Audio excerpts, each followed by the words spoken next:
ഇന്ത്യയിലെ മറ്റു ഭാഷാ സിനിമാ മേഖല പോലെ അത്ര വലിയ വിപുലമായ വളർച്ച നേടിയ രംഗമല്ല മലയാള സിനിമ. പ്രദർശിപ്പിക്കുന്നതിനുള്ള തിയേറ്റർ സൗകര്യങ്ങളും വളരെ പരിമിതമാണ്.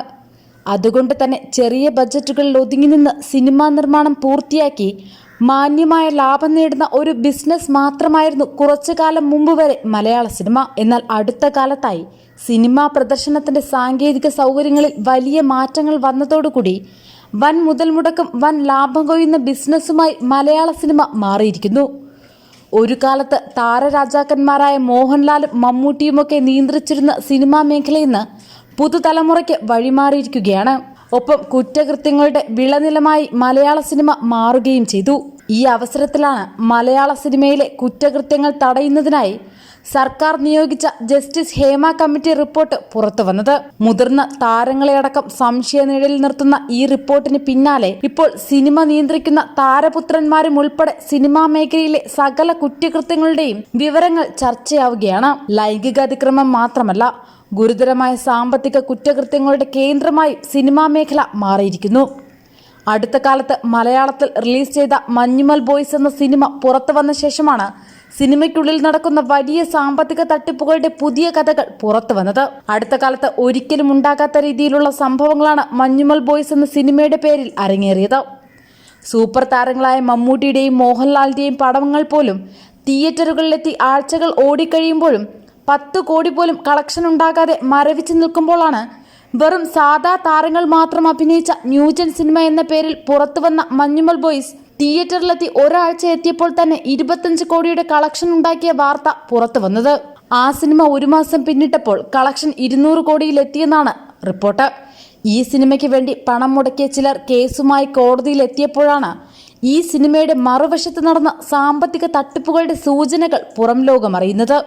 സിനിമയുടെ കളക്ഷൻ കോടികളുടെ വമ്പൻ തുകയാക്കി പ്രചാരണത്തിൽ വരുത്തി അതിന്റെ മറവിൽ കള്ളപ്പണം വെളുപ്പിക്കുന്ന വിദഗ്ധമായ തട്ടിപ്പ് നടന്നുവെന്നാണ് വാർത്തകൾ. ഇതിനു പുറകെയാണ് മലയാള സിനിമാ മേഖല കേന്ദ്രീകരിച്ച് പലതരത്തിൽ നടന്നുകൊണ്ടിരിക്കുന്ന തട്ടിപ്പുകളുടെ വാർത്തകൾ പുറത്തു വന്നുകൊണ്ടിരിക്കുന്നത്.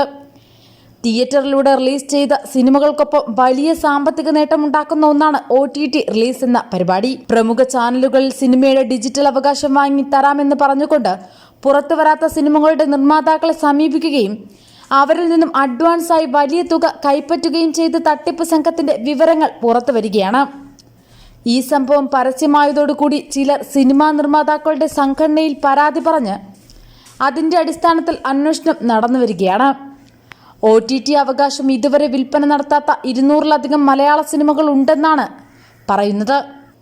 ഇതിന്റെ നിർമ്മാതാക്കളെ കണ്ടുപിടിച്ചാണ് തട്ടിപ്പ് സംഘം പണം സ്വന്തമാക്കുന്നത്.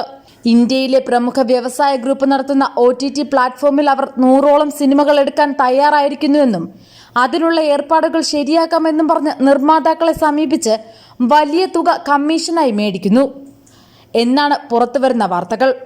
ഇത്തരത്തിൽ നിർമ്മാതാക്കളെ സമീപിക്കുന്ന ചില ഏജന്റുമാർ നിർമ്മാതാക്കളുമായി കരാറുണ്ടാക്കുന്നതായി വിവരം ലഭിക്കുന്നുണ്ട്.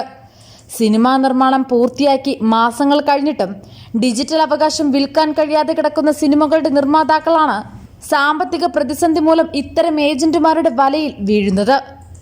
പടത്തിന്റെ ഡിജിറ്റൽ അവകാശം പോലും വിൽക്കാൻ കഴിയാതെ സാമ്പത്തിക വിഷമത്തിൽ നിൽക്കുന്ന നിർമ്മാതാക്കളിൽ നിന്നും വലിയ വാഗ്ദാനങ്ങൾ നൽകി പിന്നെയും പണം തട്ടിയെടുക്കുന്ന ഏജന്റുമാരുടെ വ്യാപകമായ സാന്നിധ്യം കേരളത്തിലുണ്ടെന്നാണ് നിർമ്മാതാക്കളുടെ സംഘടന നടത്തിയ അന്വേഷണത്തിൽ അറിയുന്നത്.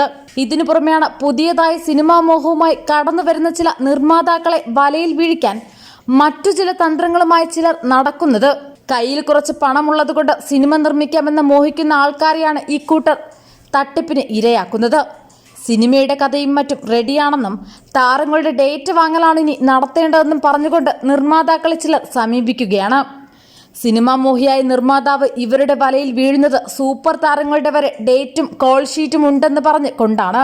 ഈ തട്ടിപ്പ് സംഘം പ്രവർത്തിക്കുന്നത് സൂപ്പർ താരങ്ങൾക്ക് അഡ്വാൻസ് കൊടുക്കുക എന്ന് പറഞ്ഞ് ലക്ഷങ്ങൾ തട്ടിയെടുത്ത ശേഷം ഓരോരോ കാരണങ്ങൾ പറഞ്ഞ് മറ്റു പ്രവർത്തനങ്ങൾ നീട്ടിക്കൊണ്ടുപോയി നിർമ്മാതാവിനെ കബളിപ്പിക്കുന്ന ഈ സംഘവും കേരളത്തിൽ എല്ലായിടത്തും പ്രവർത്തിച്ചു വരുന്നുണ്ട്. ചുരുക്കത്തിൽ മറ്റു ഭാഷാ സിനിമകളുടെ ലോകവുമായി നോക്കിയാൽ വളരെ ചെറിയ മുതൽ മുടക്കിന്റെ ബിസിനസ് മാത്രം നടക്കുന്ന സിനിമാ മേഖലയാണ് മോളിവുഡ് എന്നറിയപ്പെടുന്ന മലയാള സിനിമ. പരമ്പരാഗത സിനിമാ പരിചയം നേടിയെടുത്ത വലിയ സിനിമാ കമ്പനികൾ പലതും രംഗം വിട്ടതോടുകൂടി പുതിയ തലമുറയിലെ നിർമ്മാതാക്കളും ചലച്ചിത്ര പ്രവർത്തകരുമാണിപ്പോൾ മലയാള സിനിമാ രംഗത്ത് ആധിപത്യം ഉറപ്പിച്ചിട്ടുള്ളത്. ഇതിലാകട്ടെ ഇപ്പോൾ എത്തുന്നതിൽ ഭൂരിഭാഗം പേരും തട്ടിപ്പിന്റെ എളുപ്പമുള്ള മേഖല എന്ന് കണ്ടെത്തലോടുകൂടിയാണ്. സിനിമയിൽ അഭിനയിക്കാൻ മോഹിച്ചു നടക്കുന്ന സമ്പന്ന കുടുംബങ്ങളിലെ യുവാക്കളെയും യുവതികളെയും വരെ അഭിനയിക്കാനും മുഖ്യ റോൾ കൊടുക്കാനും ഉറപ്പ് നൽകിക്കൊണ്ട് നിർമ്മാണത്തിന് വേണ്ട പണമിറക്കുന്ന ഏർപ്പാടുകളും ചിലർ നടത്തിക്കൊണ്ടിരിക്കുന്നുണ്ട്. അങ്ങനെ ഏതു തരത്തിൽ നോക്കിയാലും ചരിത്രത്തിൽ ഒരിക്കലും കണ്ടിട്ടില്ലാത്ത വിധത്തിൽ തട്ടിപ്പ് വീരന്മാരുടെ ആസ്ഥാനമായി മലയാള സിനിമാ ലോകം മാറിയിരിക്കുന്നുവെന്ന് നിസ്സംശയം പറയാം.